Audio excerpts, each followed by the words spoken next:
Visto desde arriba, parece el cráter producido por el aterrizaje de un enorme platillo volante, pero en realidad es una de las más productivas minas de diamantes a cielo abierto del mundo. En un remoto lugar de Botswana, en lo más profundo del desierto de Kalahari, funciona a cargo de la empresa De Beers y el gobierno del país la extracción de diamantes de calidad. En un año esta mina denominada Duanang obtuvo más de 11 millones de quilates de diamantes de los 9 millones de toneladas de mena tratada. Desde luego la mina de Duamán es una de las más ricas del mundo, si no la más rica de nuestro tiempo. Lo que se hace es excavar hasta un cierto nivel, formando este cono volcánico, por decirlo así. Porque hay que llegar hasta la roca de Kimberlita, que es donde se encuentran los diamantes, y hay que atacar por todos los ángulos. Ahora bien, para que las paredes no se derrumben, lo que hacemos es escalonarlas en una serie de terrazas. Terrazas como las que hemos visto en el Coliseo romano rodean todo el interior de la mina. La extracción se practica tanto en estas bancadas como en el suelo de la mina. En la base el mineral se arranca mediante palas hidráulicas que descargan sobre camiones de hasta 170 toneladas de capacidad. El material de detritus es llevado a unos vertederos mientras que la mena conteniendo diamantes es transportada hasta una trituradora. Según los expertos, por cada diamante extraído se tratan 250 toneladas de roca. Cuando la cantera está agotada, se colocan explosivos para romper la roca, y los mineros pasan a practicar la explotación subterránea. En la roca de fondo adyacente a la tolva donde están los diamantes, los trabajadores cavan una abertura vertical, un pozo. Túneles horizontales conectan el pozo principal con los puntos de labor. Desde allí se perfora en dirección a la mena. La roca entre los túneles es barrenada para destruir el soporte de la mena de la parte superior y que el mineral pueda caer.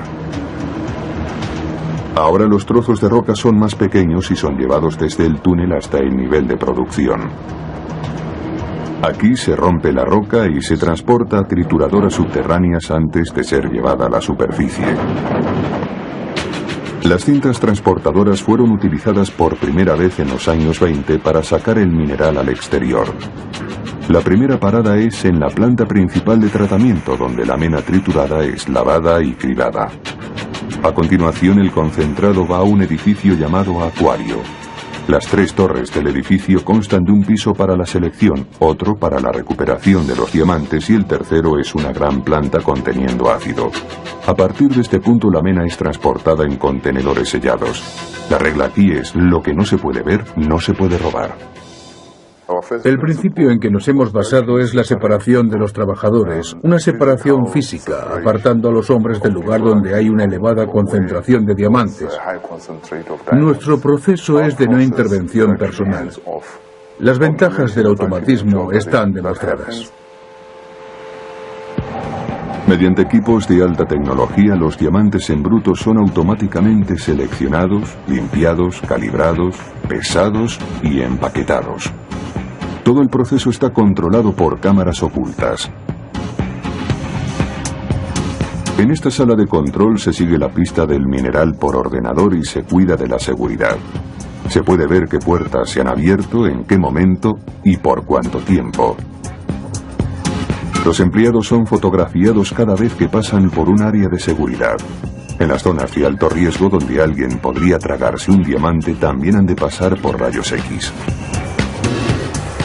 Los diamantes así obtenidos viajan ahora en una cinta elevada que atraviesa la planta y entra en una zona tan protegida que queda fuera de los límites del equipo de filmación. ¿Por qué tanta complicación para un elemento que es carbono en su totalidad, igual que el grafito de los lápices? Porque los diamantes son un tesoro para la humanidad desde hace más de 3000 años.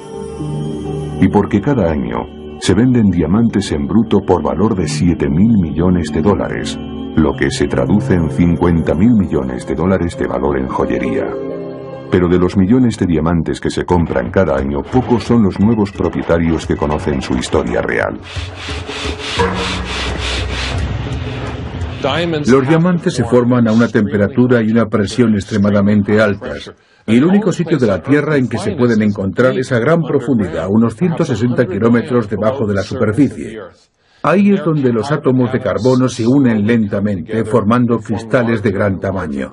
Sabemos que algunos de estos cristales pueden tener el tamaño de una pelota de fútbol, o quizá de una sandía. A lo largo de millones de años, bajo un calor intensísimo y presión difícil de imaginar, cristalizan los diamantes. Después emprenden su ascensión a la superficie de la Tierra a través de una chimenea en forma de zanahoria llamada de kimberlita. Las chimeneas de kimberlita contienen otros minerales además de los diamantes. Pequeñas explosiones volcánicas lanzan el torrente hacia la superficie a una velocidad de Mach 1. La famosa chimenea de Kimberley en África del Sur, descubierta a finales de los años 80, tenía un diámetro de 15.000 metros cuadrados y 12.000 metros de profundidad. Nuestro conocimiento sobre los diamantes lo hemos ido adquiriendo poco a poco. En 1772 el químico francés Antoine Lavoisier acabó con el mito de que los diamantes no podían arder. Hizo converger los rayos solares a través de una gran lente circular, enfocándolo sobre un pequeño diamante colocado sobre un cuenco de vidrio lleno de oxígeno. Al cabo de unos minutos se formó el humo y el diamante empezó a arder sin llama. Después de un rato solo quedó un montoncito de cenizas, el polvo al polvo, igual que las personas. Descubrió que el diamante se convertía en dióxido de carbono, pero no llegó a realizar el paso siguiente que demostraba que el carbono era el elemento constitutivo del diamante. El diamante es un elemento puro, como el carbono.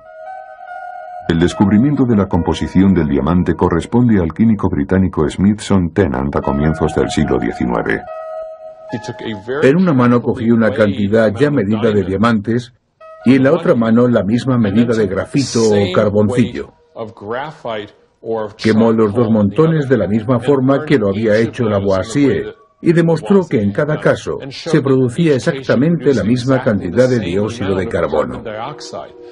Esto probó, sin lugar a dudas, que tanto el diamante como el negro grafito, el suave material de los lápices, eran químicamente idénticos, a pesar de su apariencia tan diferente.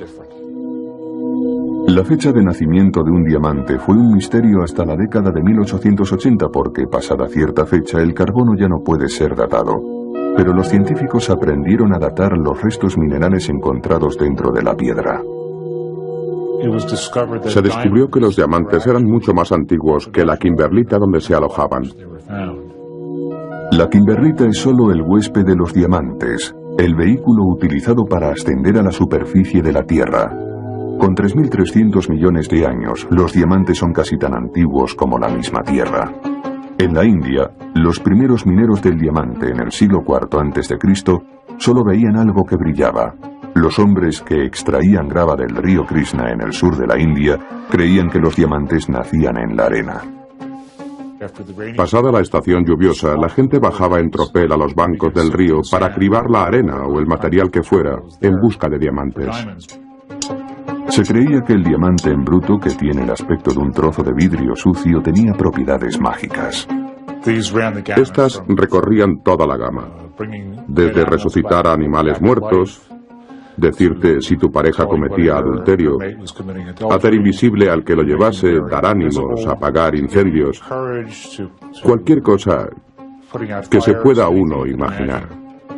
La productividad de diamantes en la India alcanzó su cenit en el siglo XVI con una producción máxima entre 50.000 y 100.000 quilates. Pero ese volumen casi se eclipsó por el descubrimiento de grandes depósitos diamantíferos en Brasil en 1725 a las orillas del río Dos Marinos. Con una batea de madera se conseguía apartar la arena y la arcilla, seleccionándose los diamantes a mano entre los minerales pesados.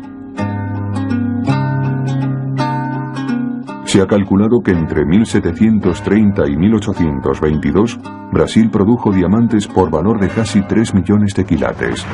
Pero ni Brasil ni la India alcanzaban el flujo de diamantes encontrado en otra remota parte del planeta.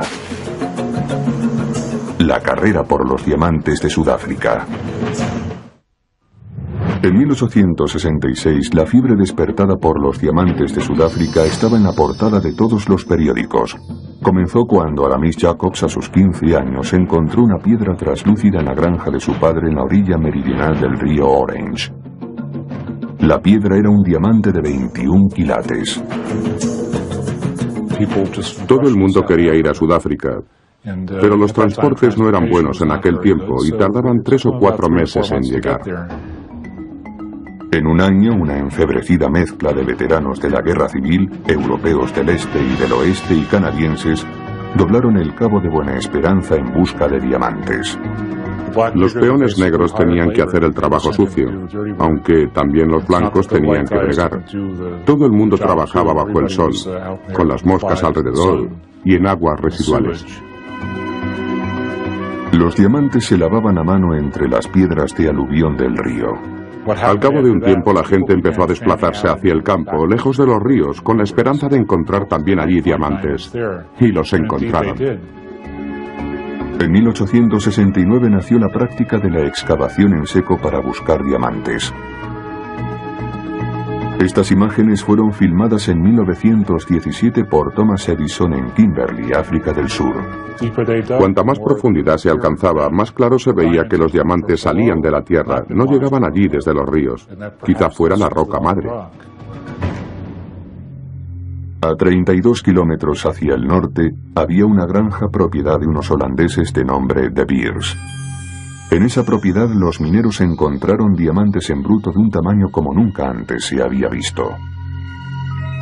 Thomas Edison filmó la zona que los mineros llamaban Kimberley. Era una ciudad en expansión.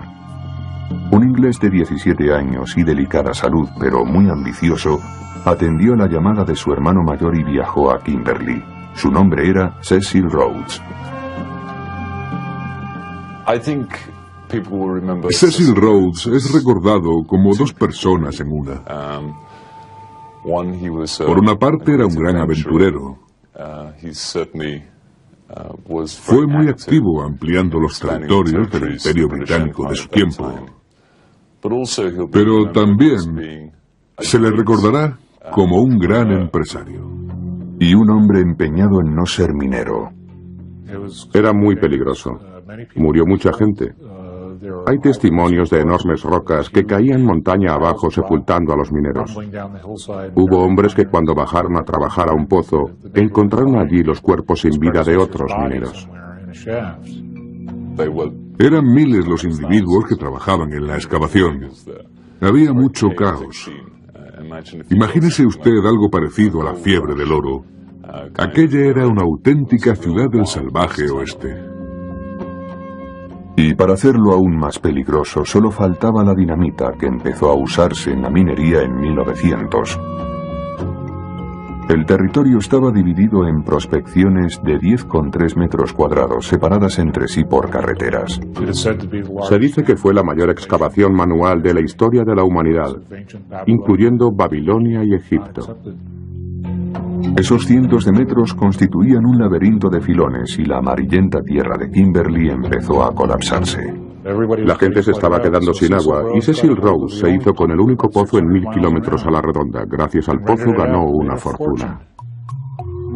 Los frecuentes derrumbamientos atemperaron las esperanzas de una riqueza fácil. Los mineros que se marchaban vendían sus concesiones a Cecil Rhodes. En medio de ese caos, Cecil Rhodes vio que la mejor manera de llevar adelante la industria del diamante, evitando su destrucción allí y entonces, era crear una asociación de todos los productores. A la edad de 27 años, Rhodes era el mayor propietario minero de Kimberley. Cuando los hermanos De Beers vendieron su granja por apenas 6.000 libras, dejaron atrás solo su nombre. Cecil Rhodes se apropió del nombre de Beers para exprimir a su auténtico y único competidor, Barney Barnato. La estrategia de cada uno de ellos era totalmente diferente, porque Barnato poseía más dinero que Rhodes en aquel momento. Rhodes presionó para asociarse con Barnato, a lo que siguió una batalla financiera y al final quien ganó fue Rhodes. Fusionó los holdings de ambos en la de Beers Consolidated Diamond Mining. Con la posterior compra de la famosa Deutsche Bahn and Bulfontein Diamond Pipe Mines, Rhodes controlaba a principios de siglo más del 95% de los diamantes del mundo. Para asegurar el valor presente y futuro de los diamantes, Cecil Rhodes inició un movimiento hacia el control centralizado de su producción y puesta en venta, un movimiento sin precedentes en la economía mundial. Basaba el volumen de diamantes puestos en el mercado en el número de enlaces matrimoniales que se celebraban cada año en Estados Unidos, porque los anillos de compromiso eran el grueso del mercado. La distribución de sus diamantes iría a través de un único canal. El nacimiento de lo que conocemos como canal individual se produjo en 1890, un par de años después de la fundación de la De Beers Consolidated. Un grupo de tratantes en diamantes, con base aquí en Haden Garden, se unió para crear el London Diamond Syndicate. Y este sindicato se hizo cargo de la producción de las minas de Beers y su comercialización por todo el mundo. El escenario estaba preparado, listo para recoger la cosecha del plan de Cecil Rhodes. Ernest Oppenheimer fue a Londres a trabajar con su tío en una empresa llamada Duncan Spuller. En 1902, poco después de la muerte de Cecil Rhodes, se trasladó a Kimberley y empezó a comprar diamantes de la empresa de Beers para venderlos a través de la sociedad de su tío. En Kimberley, Oppenheimer vio la erosión gradual de la industria del diamante. El canal individual funcionaba siempre que África del Sur produjese el 95% de los diamantes del mundo, pero nuevas producciones en Angola, el Congo y Namibia ponían también diamantes en el mercado, lo que forzaría una bajada de los precios. Con el respaldo del financiero J.P. Morgan, Oppenheimer fundó la Anglo-American Corporation para la explotación de un campo de oro en Witwatersrand, África Oriental. Entretanto, el inicio de la Primera Guerra Mundial provocó un descenso en la industria del diamante. El dinero se gastaba en productos básicos, no en diamantes. Cuando Oppenheimer regresó a África del Sur en la década de 1920, se encontraba en buena posición para comprar algunas concesiones diamantíferas en la costa occidental de Namibia. Más tarde ingresó con esa mina como capital social en De Beers, haciéndose con el control de la empresa. En 1926 fue nombrado director de De Beers y en 1929 era ya el presidente. Para entonces había elevado el negocio del diamante al siguiente nivel. No solo controlaba el suministro mundial, sino que controlaba los puntos clave que venderían sus diamantes. Esto le permitió avanzar más y fomentar su idea de una estabilidad a largo plazo dentro de la industria. Así, en 1930 vemos de nuevo cómo todos los productores se reúnen y asistimos a la creación de lo que se llamaría una organización central de ventas. De acuerdo, le garantizo 250. La familia Oppenheimer dirigió con gran éxito la firma de Beers como un cártel hasta casi las puertas del siglo XXI, a pesar de que ello significase la prohibición legal de operar en suelo estadounidense. Hasta hace poco el negocio del diamante ha sido un monopolio.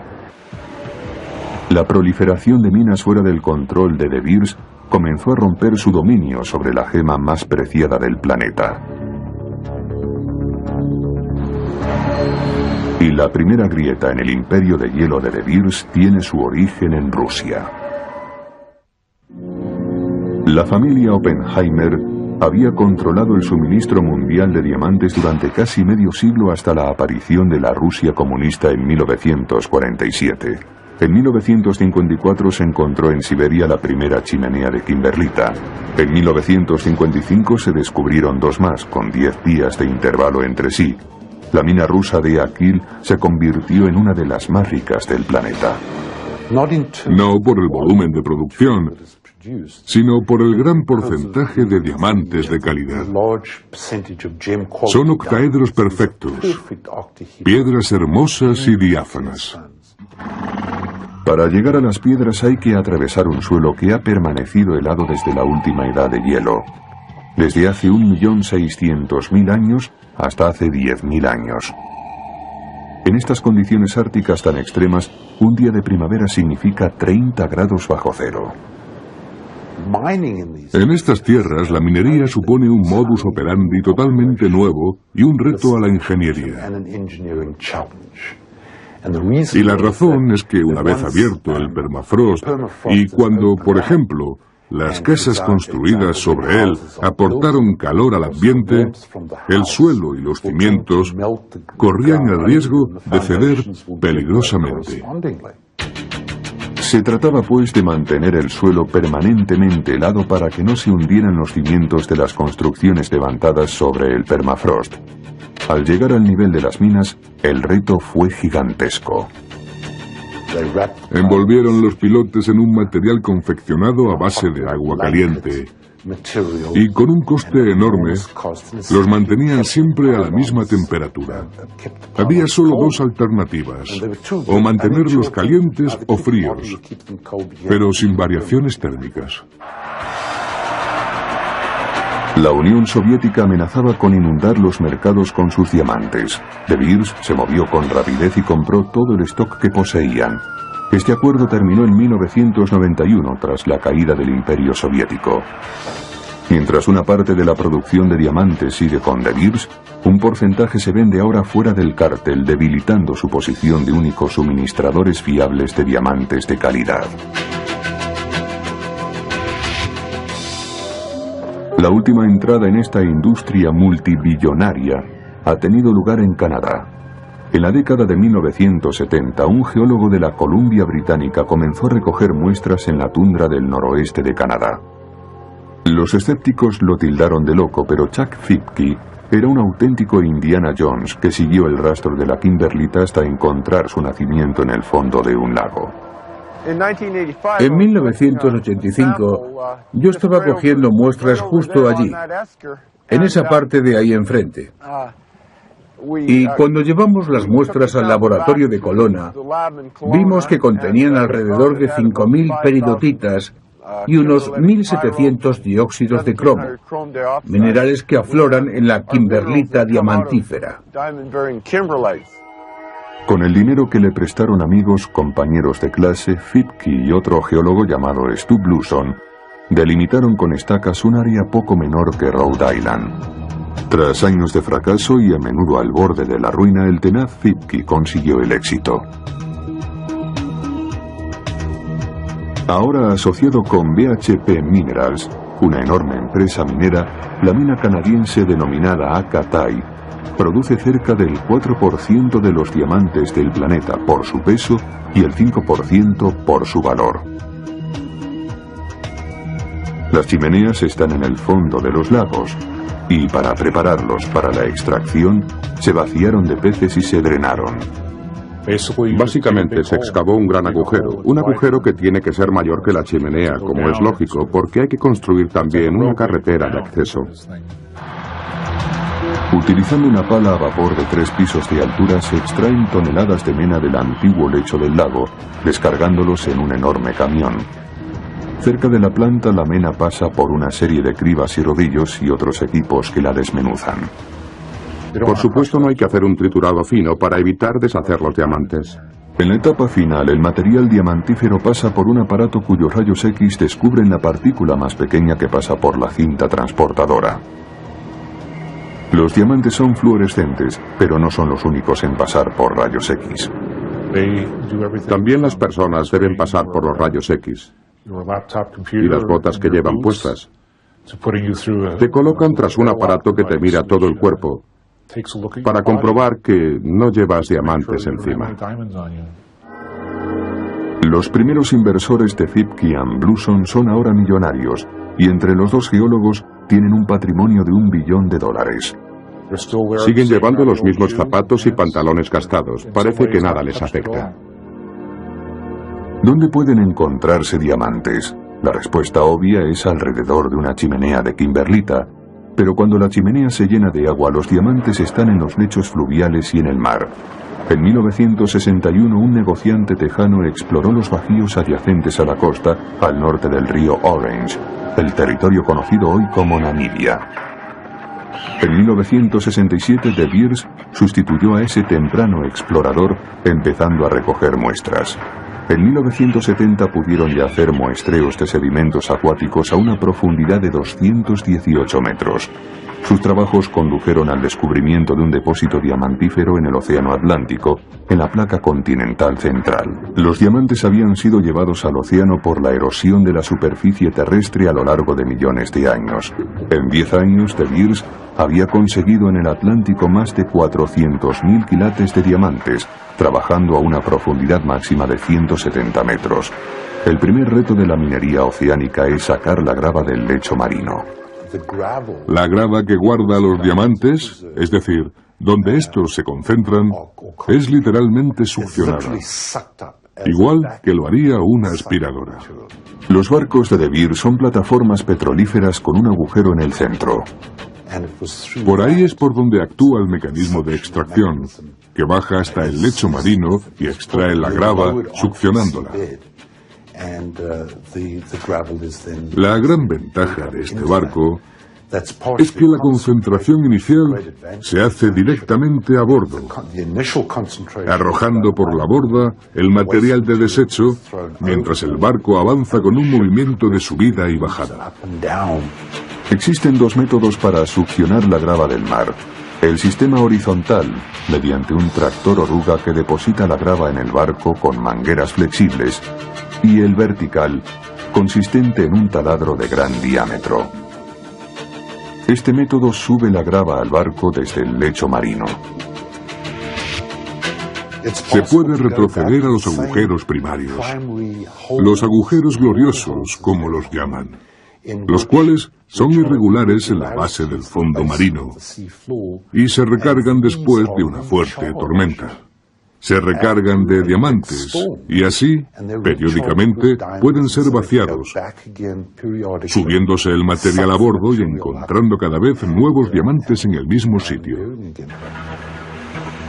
A bordo, la grava se divide en 3 tamaños por un proceso de cribado. El tamaño menor es en su mayoría cuarzo y es descargado. El tamaño mayor raras veces contiene diamantes, por lo que es arrojado por la borda. Y el tamaño mediano es procesado para separar los minerales pesados, incluido el diamante, de un mineral de desecho más ligero. Este concentrado pasa por rayos X, separándose los fluorescentes diamantes del resto del material. Después de la última selección, los diamantes están listos para su transporte. Y entonces los colocan en las lanchas motoras que los llevan a tierra. De la mina de diamantes a la joyería. Solo los mejores darán la talla. A continuación, relatamos el proceso manual del seleccionado de diamantes en 1600 categorías diferentes. Estamos en Gaborone, la capital de Botswana. La prosperidad de esta región se debe a los ricos depósitos de diamantes. En este edificio se seleccionan y evalúan los diamantes de la mina de Duanan. En este departamento valoramos los diamantes grandes dentro de las numerosas categorías que existen en base al color, la calidad y la forma. La primera separación se hace en cuanto a la calidad de la gema y tipo industrial. El propósito de la selección es calcular un precio de salida para los diamantes en bruto. El aprendizaje inicial para este puesto dura 6 meses. Cuando una persona no hace bien la labor de selección, la despedimos. Los seleccionadores expertos obtienen hasta 16.000 categorías diferentes por el color, el tamaño, el peso, el modelo, la diafanidad, la pureza y las subcategorías de cada caso. Las piedras pequeñas son seleccionadas por ordenador. Los seleccionadores se enfrentaban a la llamada carrera del diamante de minas, que incluía todas las clasificaciones. Ahora contamos con máquinas que nos ayudan a seleccionar alrededor del 60%. Los diamantes que pasan por esta sala representan el 70% del Producto Interior Bruto de Botswana, nada menos que $4.000 millones. Un enorme beneficio en dólares para Botswana y su economía. De hecho, los diamantes han transformado la economía durante los últimos 20 años. Una vez seleccionados, De Beers ofrece a la venta en Londres los diamantes en bruto 10 veces al año. A estos eventos se invita a la élite, 125 joyeros especializados en diamantes. Vamos a Londres y nos enseñan el tipo de mercancía que estamos acostumbrados a transformar. Podemos manipularla y la distribución es la adecuada, porque nos preparan un puesto de trabajo conveniente a nuestra actuación. Estos joyeros confeccionan algunas de las piezas más exquisitas del mercado. Son años y años reuniendo y almacenando brillantes y llevando un inventario hasta que realmente se tienen las piedras necesarias, porque lo que sucede es que tienen que poderse emparejar entre sí. Para reunir las piezas de este fantástico collar de brillantes amarillos se tardaron 3 años. Su color se debe a restos de nitrógeno. El color aumenta el valor de la piedra. El precio al por mayor es de $1,2 millones y de venta de 2,4 millones.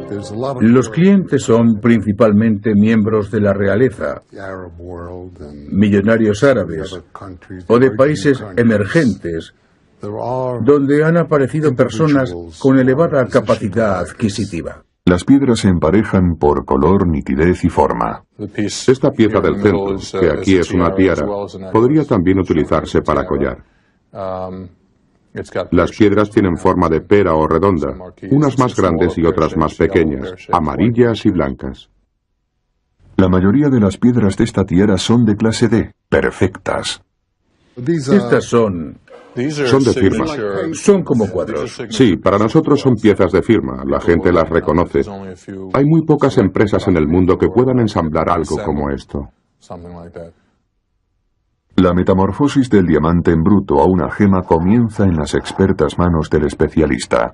Cada diamante se talla para maximizar el peso de la piedra y librarla de imperfecciones. Los más pequeños, de menor valor, se cortan a menudo con láser. Si vemos algo dentro de la piedra que después no quedaría bien en la piedra principal, lo indicado es cortarla y hacer 2 piedras de una. Siempre hay que tratar de conseguir la piedra más grande posible, la mejor.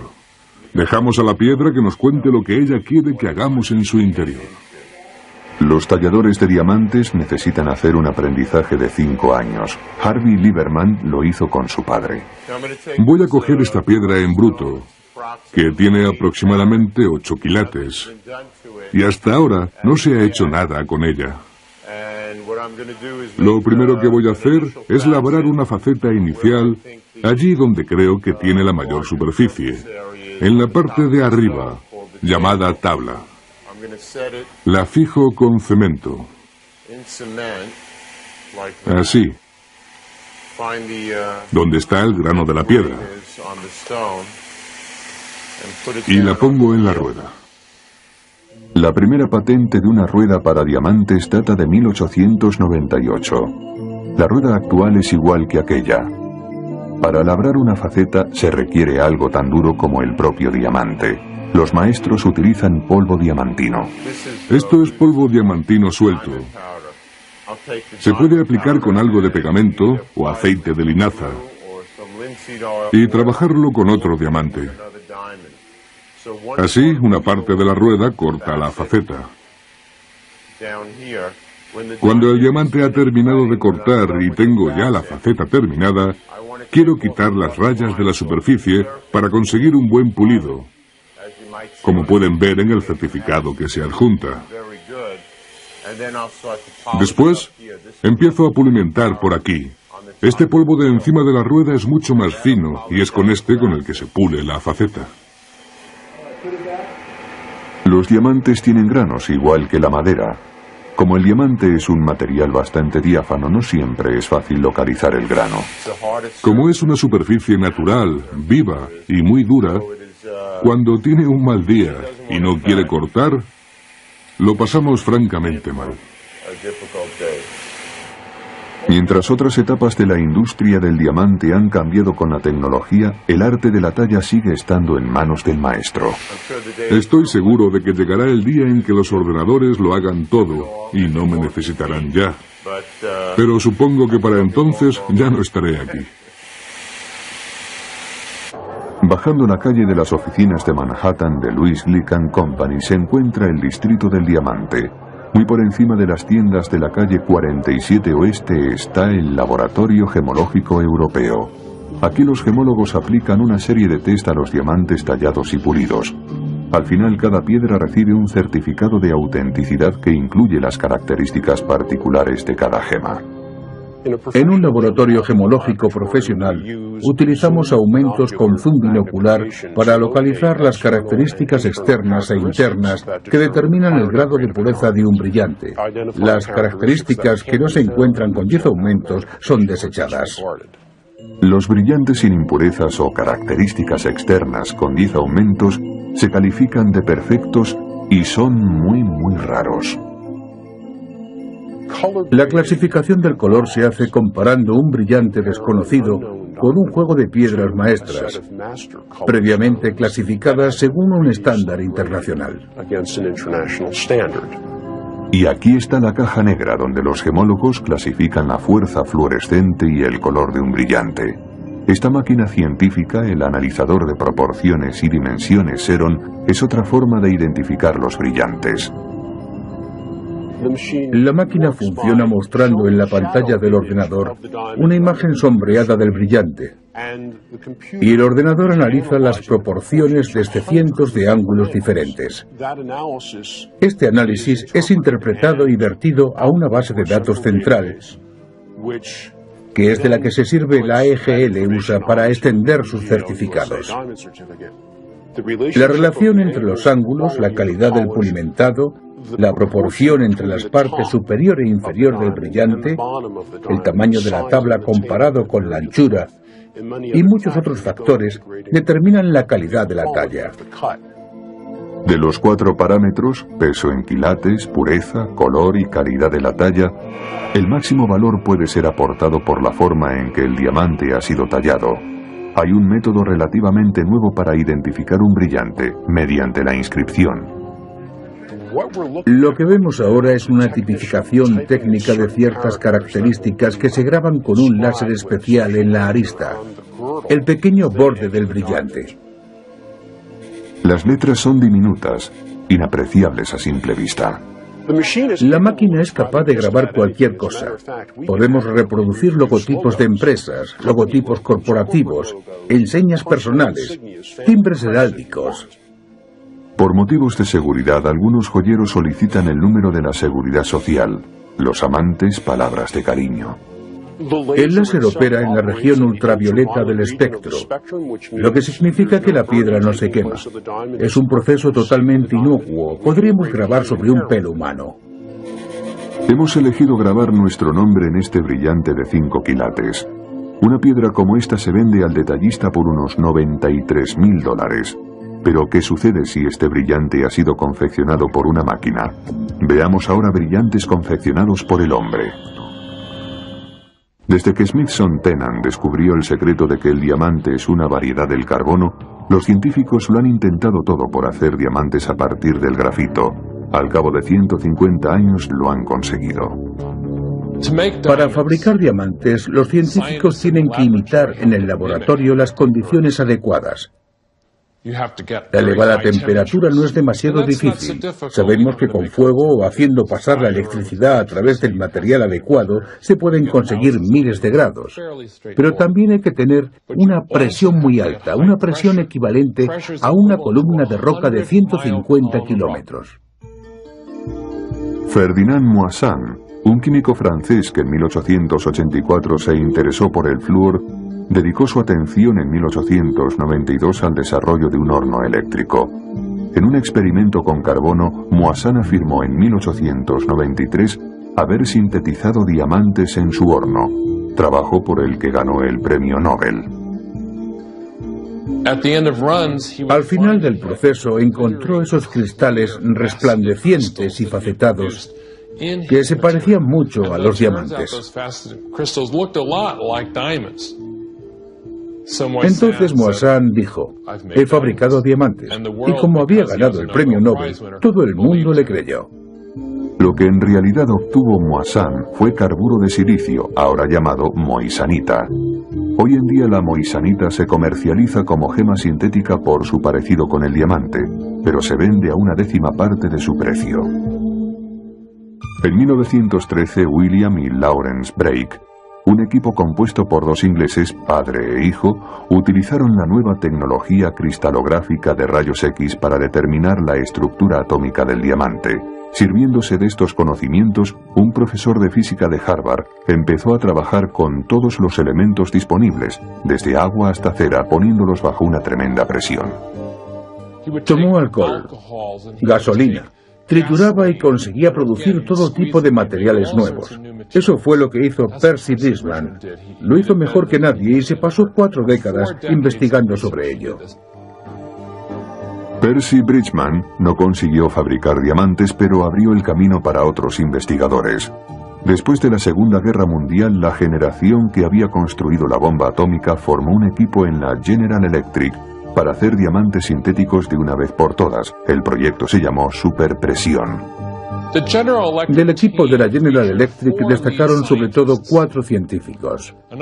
Y de estos 4, el más destacado, quizá el más brillante, y desde luego el más implacable, fue Tracy Hall. Tracy Hall no participaba de la teoría de sus compañeros de equipo sobre la forma de construir el mejor mecanismo de altas presiones. Ellos querían utilizar acero, Hall quería carburo. Tracy Hall prefería un diseño más estrecho.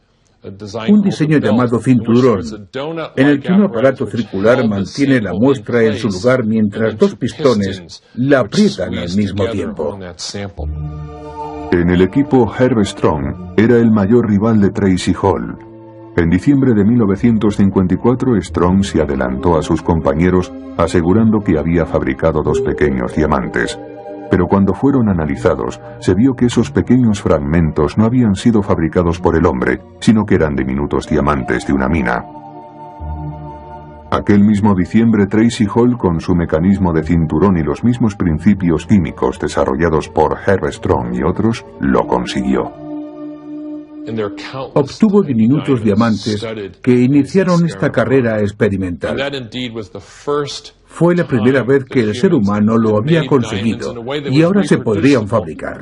Por su trabajo, General Electric entregó a cada uno de los científicos punteros, Tracy Hall incluido, una bonificación de $25. Los primeros diamantes sintéticos eran como granos de arena. Para hacer diamantes mayores, los científicos usaron un método diferente. Si se empieza la carrera experimental con un cristal pequeño de diamante, se crea el sitio para el ataque de otros átomos de carbono, y atacando despacio y con método, el pequeño cristal crece hasta convertirse en un cristal grande. General Electric descubrió que las sustancias que contienen carbono se pueden convertir en diamantes, incluida la mantequilla de cacahuete. La idea es crear un ambiente experimental de elevadas temperaturas y presión. Tienes una muestra constituida sobre todo por carbono y la guardas con mucho cuidado para que no toque las paredes de tu aparato.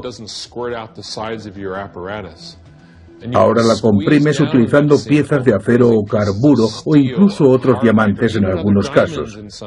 Y después aplicas una presión tremenda mediante una gran prensa que puede tener de 3,5 a 4 metros de altura con miles de toneladas de fuerza aplicadas sobre una superficie muy pequeña. El último paso es conectar el fluido eléctrico para que la corriente pase a través de la muestra. Así, ésta se calienta a una temperatura extremadamente alta mientras está bajo presión. La corriente eléctrica pasa por 2 de los ánodos opuestos y por la muestra. En pocos minutos, la presión y la temperatura operan el milagro. Con un martillo se golpea el cubo, ahora más pequeño y de color gris por el calor. Este diamante negro se puede utilizar para un taladro destinado a romper rocas macizas. Al principio, todos los diamantes sintéticos se destinaban a la industria, pero ahora las gemas de calidad producidas por el hombre en el laboratorio se fabrican para la venta. Un diamante sintético de 1 quilate se vende por $600. Un diamante similar de una mina cuesta 5.500. ¿Qué otras sorpresas nos reservan los diamantes? El doctor Roy Lewis, científico de la Universidad de Chicago, retirado y dedicado a la medición del gas noble xenón en meteoritos, se ha topado con diamantes en el patio trasero. Los meteoritos que encontramos son tan antiguos como la Tierra, pero los diamantes vinieron de las estrellas antes de que se formara nuestro sistema solar, así que son más antiguos que la Tierra. Estos diamantes tendrán algún valor. Si me dieran 1 céntimo por cada uno, pagaría la deuda nacional. Luis guarda sus granos de diamantes presolares en un frasco. Dice que tiene 50 cuatrillones, es decir, un 5 seguido de 16 ceros. Estos diamantes que tengo aquí se han formado en las atmósferas estelares. La temperatura es muy elevada, pero la presión es realmente baja. Son átomos de carbono, igual que los diamantes de la Tierra. Y están ordenados de la misma forma unos respecto a otros.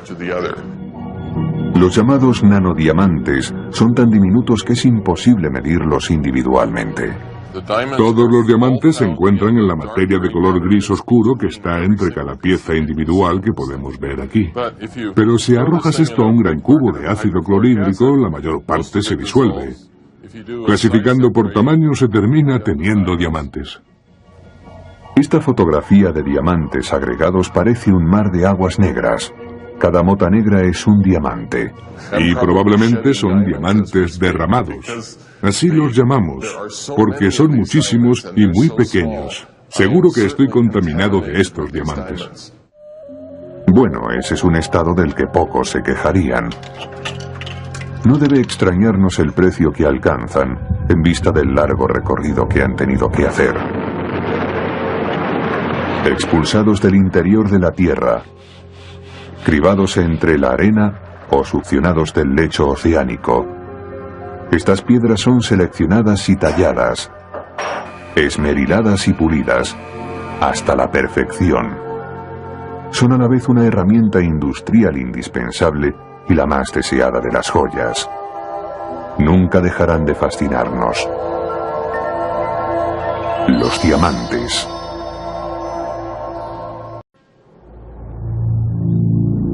Visto desde arriba, parece el cráter producido por el aterrizaje de un enorme platillo volante, pero en realidad es una de las más productivas minas de diamantes a cielo abierto del mundo. En un remoto lugar de Botswana, en lo más profundo del desierto de Kalahari, funciona a cargo de la empresa de Beers y el gobierno del país la extracción de diamantes de calidad. En un año esta mina denominada Duanang obtuvo más de 11 millones de quilates de diamantes de los 9 millones de toneladas de mena tratada. Desde luego la mina de Duamán es una de las más ricas del mundo, si no la más rica de nuestro tiempo. Lo que se hace es excavar hasta un cierto nivel, formando este cono volcánico, por decirlo así. Porque hay que llegar hasta la roca de Kimberlita, que es donde se encuentran los diamantes, y hay que atacar por todos los ángulos. Ahora bien, para que las paredes no se derrumben, lo que hacemos es escalonarlas en una serie de terrazas. Terrazas como las que hemos visto en el Coliseo romano rodean todo el interior de la mina. La extracción se practica tanto en estas bancadas como en el suelo de la mina. En la base el mineral se arranca mediante palas hidráulicas que descargan sobre camiones de hasta 170 toneladas de capacidad. El material de detritus es llevado a unos vertederos mientras que la mena conteniendo diamantes es transportada hasta una trituradora. Según los expertos, por cada diamante extraído se tratan 250 toneladas de roca. Cuando la cantera está agotada, se colocan explosivos para romper la roca, y los mineros pasan a practicar la explotación subterránea. En la roca de fondo adyacente a la tolva donde están los diamantes, los trabajadores cavan una abertura vertical, un pozo. Túneles horizontales conectan el pozo principal con los puntos de labor. Desde allí se perfora en dirección a la mena. La roca entre los túneles es barrenada para destruir el soporte de la mena de la parte superior y que el mineral pueda caer. Ahora los trozos de roca son más pequeños y son llevados desde el túnel hasta el nivel de producción. Aquí se rompe la roca y se transporta a trituradoras subterráneas antes de ser llevada a la superficie. Las cintas transportadoras fueron utilizadas por primera vez en los años 20 para sacar el mineral al exterior. La primera parada es en la planta principal de tratamiento, donde la mena triturada es lavada y cribada.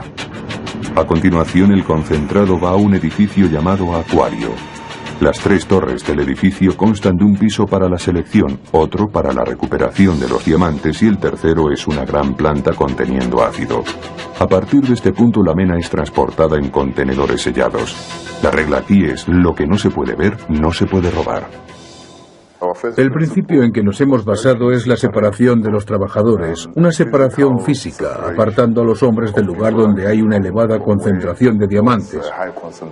Nuestro proceso es de no intervención personal. Las ventajas del automatismo están demostradas. Mediante equipos de alta tecnología, los diamantes en bruto son automáticamente seleccionados, limpiados, calibrados, pesados y empaquetados. Todo el proceso está controlado por cámaras ocultas. En esta sala de control se sigue la pista del mineral por ordenador y se cuida de la seguridad. Se puede ver qué puertas se han abierto, en qué momento y por cuánto tiempo. Los empleados son fotografiados cada vez que pasan por un área de seguridad. En las zonas de alto riesgo donde alguien podría tragarse un diamante también han de pasar por rayos X. Los diamantes así obtenidos viajan ahora en una cinta elevada que atraviesa la planta y entra en una zona tan protegida que queda fuera de los límites del equipo de filmación. ¿Por qué tanta complicación para un elemento que es carbono en su totalidad, igual que el grafito de los lápices? Porque los diamantes son un tesoro para la humanidad desde hace más de 3000 años.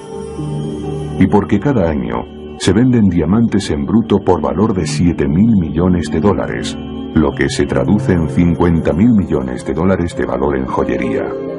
Pero de los millones de diamantes que se compran cada año, pocos son los nuevos propietarios que conocen su historia real.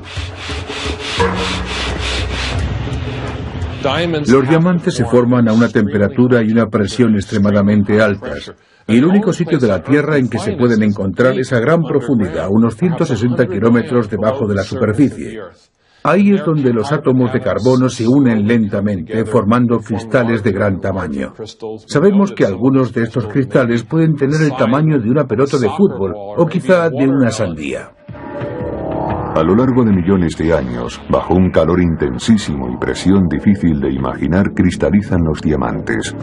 Después emprenden su ascensión a la superficie de la Tierra a través de una chimenea en forma de zanahoria llamada de kimberlita. Las chimeneas de kimberlita contienen otros minerales además de los diamantes. Pequeñas explosiones volcánicas lanzan el torrente hacia la superficie a una velocidad de Mach